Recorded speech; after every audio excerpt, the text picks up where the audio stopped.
so I was just getting ready to tape breakdown of weights number 2 interval, and I thought, I may as well tape yoga 1 because that's a warm-up, and that's what I'm going to do for my warm-up, just to do that one section. So here we go. We're going to come to the center of our mat. I'm just facing this way for now. You'll be facing whatever way you want, because when I do sun salutations, I'll turn. You'll see. Anyway, so bringing our feet to the mat and just under our hips. So everything is nice and in line. We'll work our way into standing mountain, and with the breath, we're going to make sure that the weight, and here if you'd like to close your eyes and feel the bottom of your feet so you kind of mentally see what I'm talking about, that's fine too. Again, if you want music on, your own, whatever, do what works for you. Modify as needed. I'll be going over modification so that you can go into this yoga and strength interval workout knowing what's ahead, knowing your modifications in the yoga and the weights, knowing what you can do effectively. So that's where you start. Whatever you can do, taking rests when you need it, whenever you need it, or breaks, or only doing part of the video or some of the segments. Make this workout your own so that you can grow with it and into it. Alrighty, so here we are. Let's come into standing mountain. And let's first feel the bottoms of our feet on the mat, pressing evenly. Lift all 10 toes. That way you can kind of shift your weight around till you feel the most weightlessness, the most balanced, everything's stacked. And then you can feel the foot lock, which is the ball of the foot and the heel and the triangle that makes on the imprint, feeling the pressure evenly across the triangle. That's your foot lock. Lower the toes, pinkies in one at a time or big toes out, either one. Just building those neurological connections. And we're laying them into the mat as if we're growing roots down through the bottom of the feet. All those contact points are going to help anchor us. So feel that. Notice that. Now let's work on the breath as we build into standing mountain. Standing mountain is basically strong and still. We're activating the muscles even though we're still, and we can do that on our own. So let's do that. Come to the breath. Remember, in the yoga sections, the breath is in and out through the nose, and it's a long inhale and a long exhale. The rib cage expands to the side. It's not a belly breath because we'll engage the lower abdominal wall in just a minute, but we want to be able to breathe while we're holding those engagements. So, as you know, over time, your lung capacity actually expands with yoga and with these breathing techniques. It's really awesome. So you have more energy, you have more oxygenated blood running through your system all the time. Alrighty, so it's called a same breath, meaning the length and duration of the inhale matches the length and duration of the exhale. So it's about 5 to 6 counts on the inhale and then 5 to 6 counts on the exhale. Again, in and out through the nose, so you should hear it. It should be an audible breath, internally and externally. That's the tension that we're building in the breath and the control. So it might sound like this.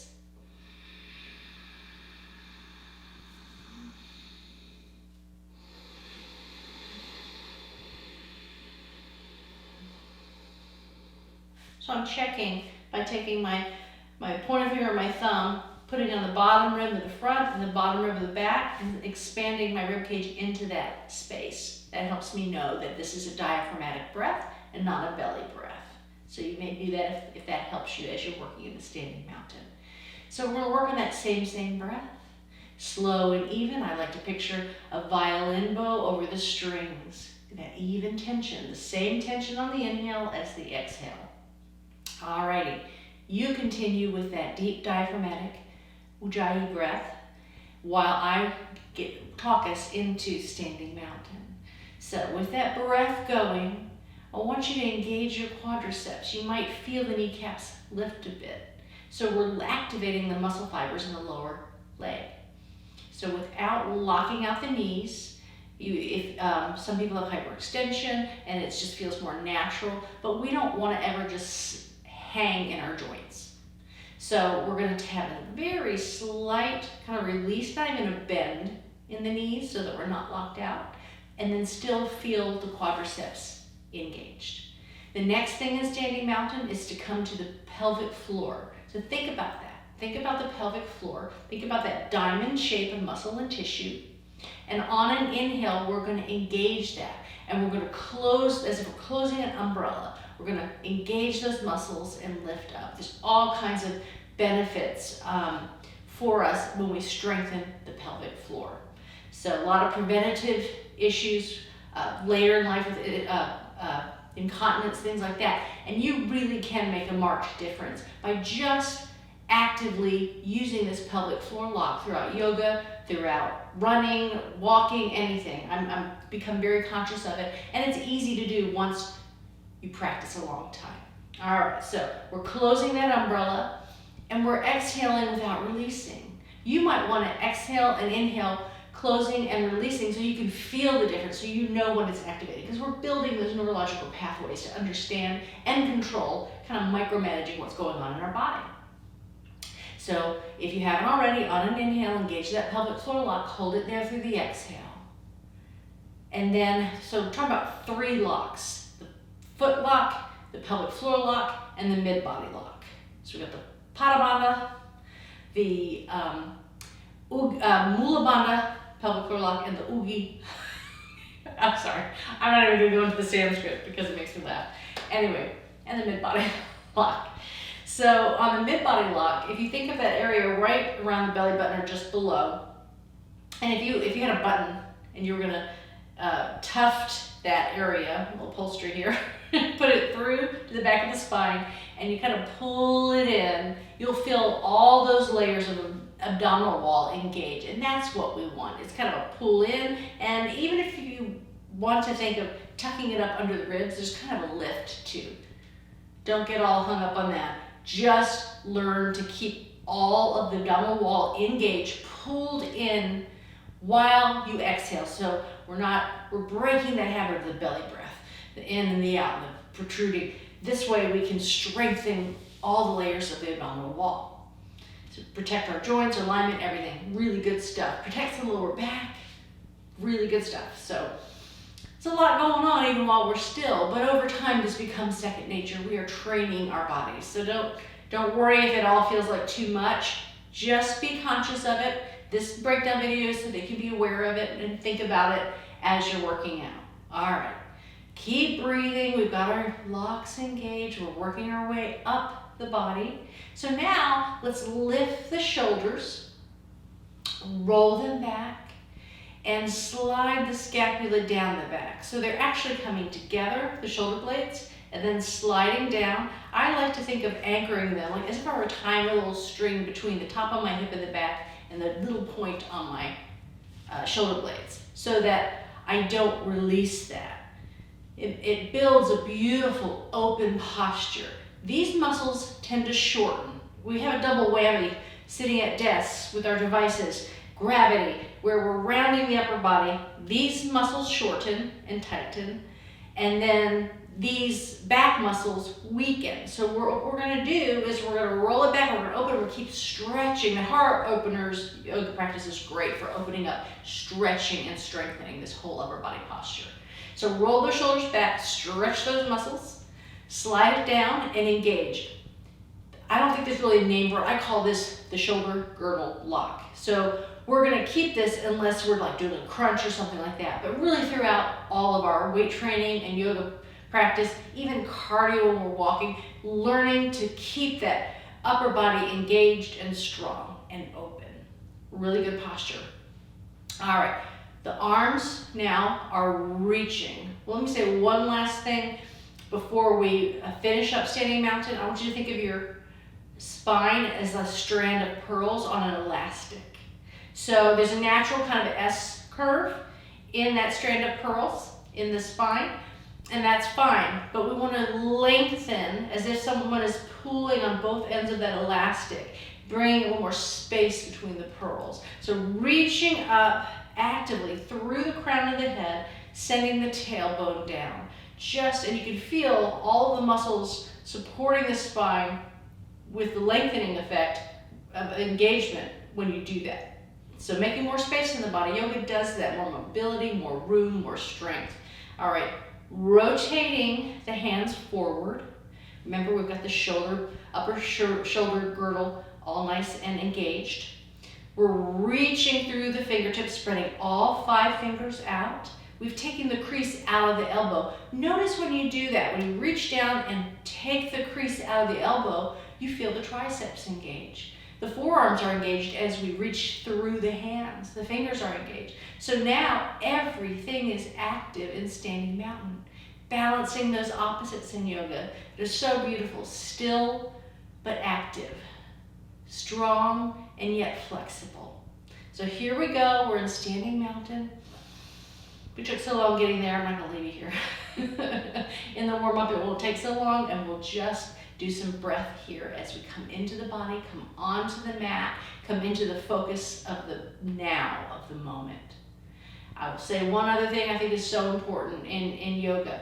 When I come onto the mat, it's as if, for me, it's a visual that I've stepped away from the past, even the morning, the rest of my day, whatever has happened, my longer past. I step away from it. I can't move forward into the future yet. It hasn't happened. So I let go of that, all the what ifs. I don't know. Regrets gone over here. Feelings of missed opportunities gone. The fear of the future, what if, and I stand in the present, in the now, in this sacred space I've created, because this is the only thing I can really deal with in truth and have any effect on, is what is happening right now. So I'm learning, and you know what that does? It increases my focus in life. When I learn to not live struggling between these two sets of thoughts. So I'm learning to be here in the present, and it's really liberating, because it's really the only thing you have much control over, if any. So here we are in the moment, just breathing in standing mountain. All right, on an inhale, we're going to work with the breath. Really important in yoga, that nasal breath in and out the nose. A deep, long inhale. Inhale, we're going to inhale the arms up, come into prayer with the hands, and just exhale them down once. Just feel that. So we're using all the breath and the movement on the inhale and the exhale. Let's inhale them again up into prayer. Now let's do a steeple mudra. I don't think on the video you can see it, but I have laced my fingers, left my pointers up and touching, and laced my thumbs. That is our steeple mudra. Mudra means a hand posture. So I've got that going on. Readjust. A lot of times the shoulder blades want to float up. When my hands go over my head, I have to send them back down and lengthen my arms again. All that stuff we were just working on. All right, so we're just going to do a side stretch here first. We're going to inhale. On the inhale, keep the shoulder blades working down, the tailbone's working down, the belly button is engaged, but we're going to lift up through the core and the arms. All right, here we go. So we're nice and lengthened. On the exhale, let's come on over to the right, my left. You're mirroring me. I'm going to go ahead and bring my feet together. Creates a little more of a balance challenge and a little bit more of a side stretch on the opposite side. Bringing completely the soles, the inner soles of my feet together so I can feel my toes and everything touching. And I'm going to come over to the side. And I'm going to send my hips out a little bit. It's easier to do if your feet are together, but you can keep them a wider base as a more stable base. If you need that, please do that. Every inhale, I'm going to lengthen, not just the side that I'm stretching, but I want you to come up out of this side too. So if you're falling down into that, we're lifting both sides up out of the waist. Very active. At first it can feel really uncomfortable if you've never done it or you haven't done it for a while. So take it easy. Don't force your way into the pose. Always let the pose fit your body instead of fitting into a pose. Very important. Your amount of flexibility, your connective tissues around the joints are different than anybody else's. So you've got to let the pose fit your body. Breathe into it. Deep, long breath. To really get that long new space, we have to hold these poses for at least 4 to 5 breaths. Coming in and out of them fast isn't going to do much for flexibility at all, and we risk injury. So breathe into it. Anytime your breath feels strained or stuttered or you want to grunt, any of those things that tell me you're forcing something, your breath is telling you that. Listen to it. Back off enough so that you can smooth out the breath. If you're there, it's hard, but you can breathe. You're on that edge, that productive edge. Any further past that, injury can happen. And it's just kind of frustrating too. Mentally, it's not good. All right, inhale on, up. Exhale, soften everything. On the inhale, re-lengthen. We're going to the other side. Press those hips out. All right, now we're going to talk about the other things going on. So I've talked about reaching up and out of the waist, sending the shoulder blades back down. Now we're going to notice if things have gotten all wonky. Shoulders should be stacked, so if the upper shoulder is coming forward, bring it back. You're going to feel a little bit of like a seatbelt, a cross pull here, because if this hip or knee comes forward, you got to send that back too. So bring the lower shoulder forward and the opposite hip back, so that we're sandwiched evenly between 2 panes of imaginary glass. Feel those long breaths lengthening. On the exhale, sometimes I push my hip out a little bit more, go a little deeper into it. Come on up. All right. Last one in this series, which in the actual workout, we'll go through this without as much cueing so that we can flow in and out of this exercise a couple of times. We're going to just do a baby back bend. We're just warming up the spine a little bit and the neck. So lengthen the arms and the shoulder blades down. Look up towards the fingertips. You may want to leave the chin that distance from the chest if your neck is telling you to do that, or you can release it if that's open, an option to you, if that's available. Again, I didn't mention this, we're trying to keep the palms together the entire time. Mine want to open because of my shoulder connections, but it's closed over time somewhat. All right, so now we're going to lift the heart to the ceiling on the inhale as we lengthen the arms. Now, take the fingertips like you're drawing a line on the ceiling or the clouds if you're outside. Draw a line backwards with the eye line follow. Send the hips forward, but again, we're coming up out of the waist. Keep breathing into this. Do not force it. Just take it back as far as your body will allow. Just warming up the spine. And then come on up. Good. Release the hands. And exhale. All right. Now we're going to move into a warm up for our sun salutation. So I'm going to turn sideways just so you can see it better. And this is a forward fold, lifting into a flat back, exhaling back into a forward fold, and coming up. It's really the first and last part of the sun salutation, but we're going to kind of warm up the spine and the hamstrings as we do this for our sun salutations. All right, hip distance apart. We're in that standing mountain. We're simply going to inhale our hands up. They can come to prayer or they can stay here. We're going to soften the knees. We're going to exhale, hinging from the hips all the way down until we're like a rag doll. Really let the knees be very soft in these initial ones. Eventually at the end of the practice, we'll keep the legs straight in a forward fold. But if you're just naturally limber, do that. If not, really be careful with the hamstrings, right at the attachments. It's easy to injure them. I have an old dance injury that I have to be careful because I re-injured it a couple times. So keep the knees soft. Now really release. There's such a tendency to want to see and lift the head. Just let it hang, because this 8 or 9 pounds naturally tractions out the neck when we release it, which is really good. Make some space, let the weight do the work for you. So release the head completely. Top of the head is facing the mat. Let the shoulders just fall like a rag doll. So in the forward fold at the end of the exhale, we just release everything. But there is still, even though the legs aren't straight, a little lift, an activation going up in the hips to keep this active and opening in the back body. Okay? That's your forward fold. On the next one there, we're going to come to flat back. All right, so flat back. I'm going to describe all the different parts of this because it's a lot going on and the alignment is really important.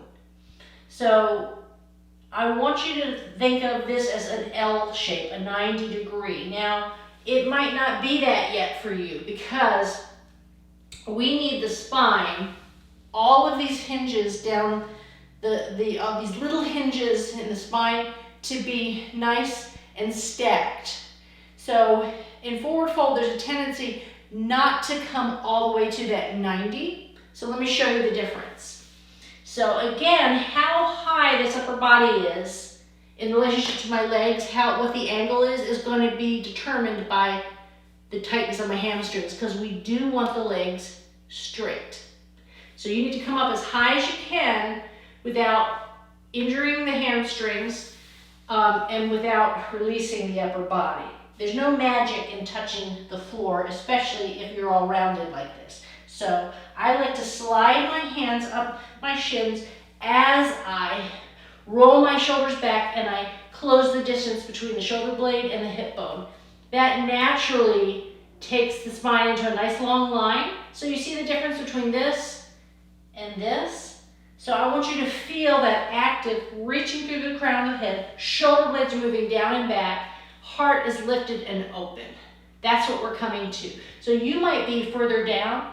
Right now I am not warm and I'm coming back from some injury, so I'm not going to have my hands on the mat in a flat back.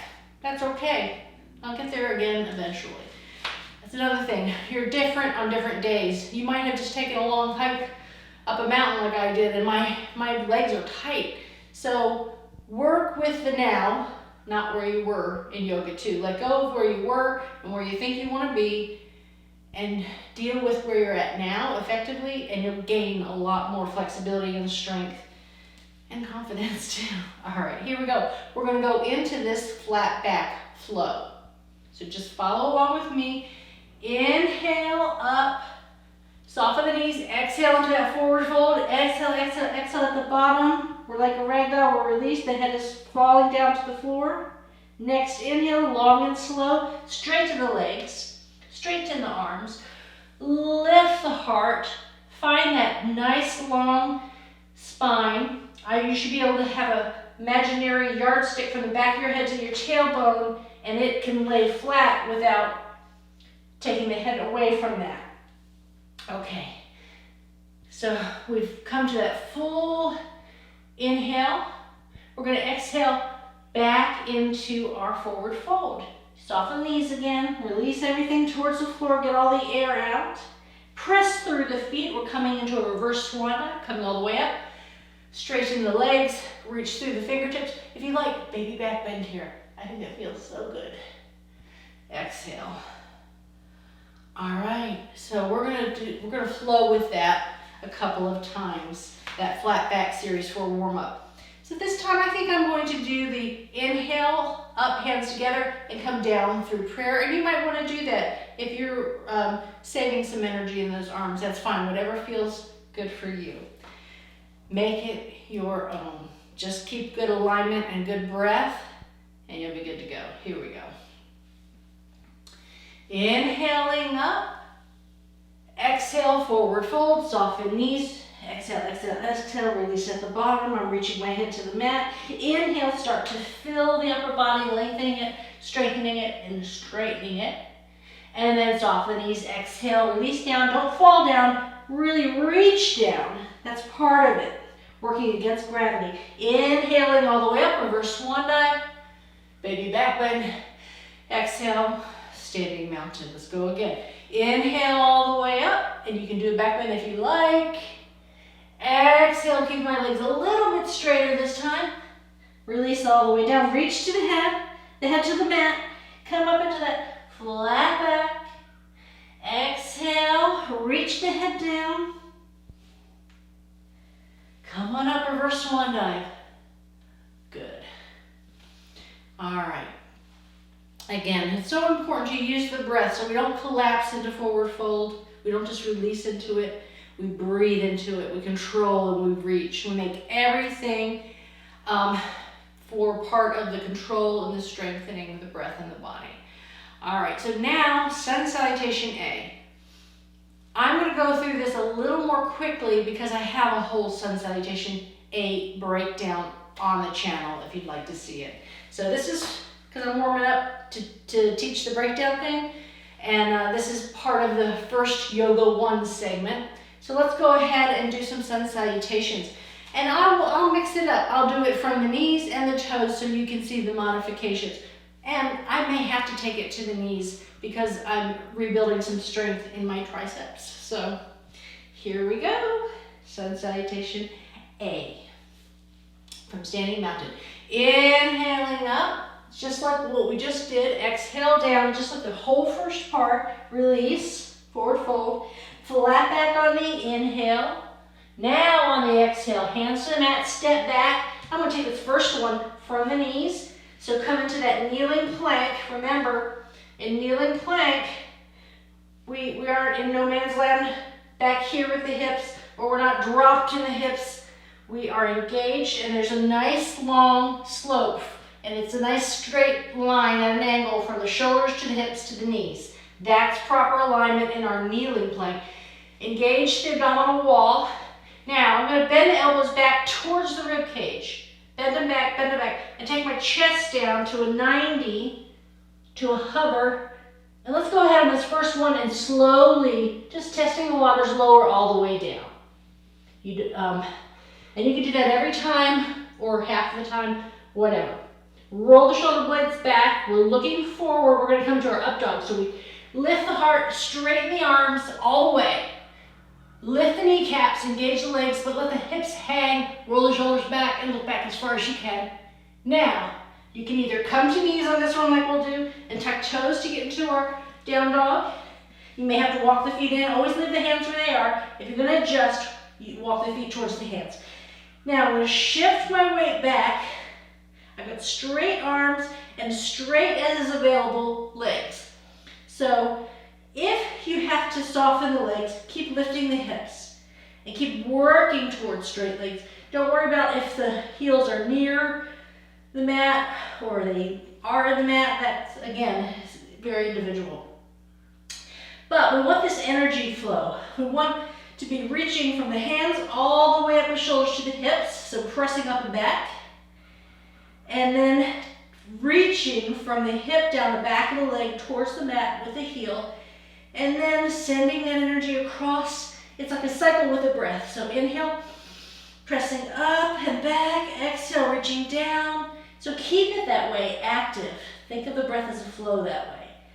All right, on an exhale, we bend the knees. We look between the hands.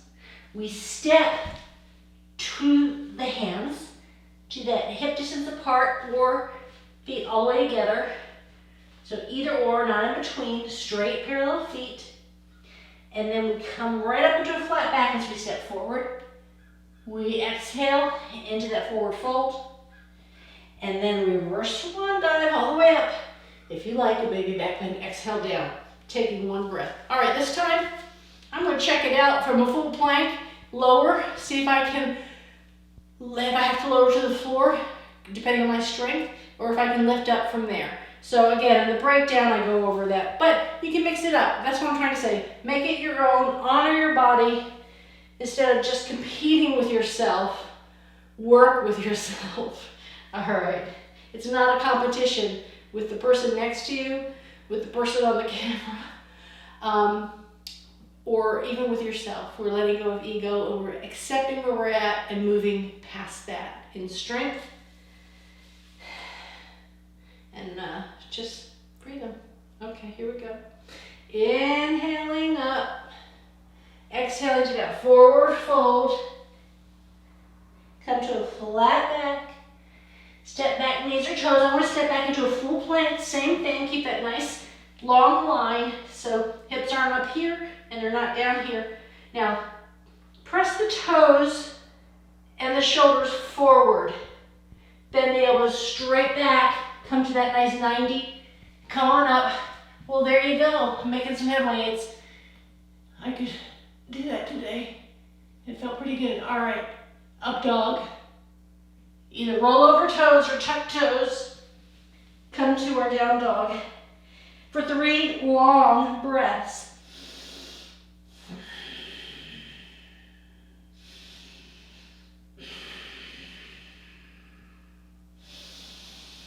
Exhaling. Crouching tiger. Inhaling, stepping forward. Keep letting it bloom into a strong, flat back. Exhale, upper body forward. Reverse swan dive all the way up. All right, we're gonna end this breakdown of Yoga 1 with one full sun salutation with the breath. It's gonna flow. This is what we're working towards. Moving on the inhale and the exhale. Again, it may take a while to get there. Just working towards it. I want you to see it, hear it, but do it at your own pace with your own modifications. All right, I'm gonna bring my feet together for this one.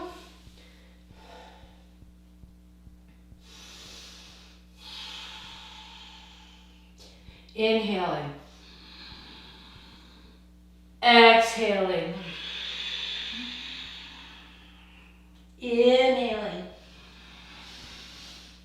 Exhaling.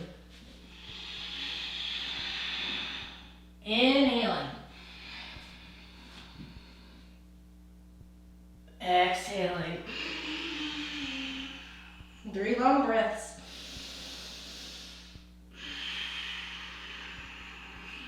Find a focal point so you're not looking all over the place, either your belly button or between the feet. And concentrate on the breath and engagements and moving that air and that energy. Keeping it active while still.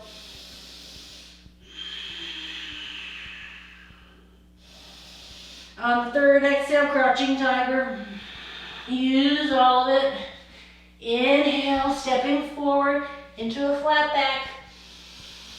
Exhale, forward fold. Reverse swan dive all the way up.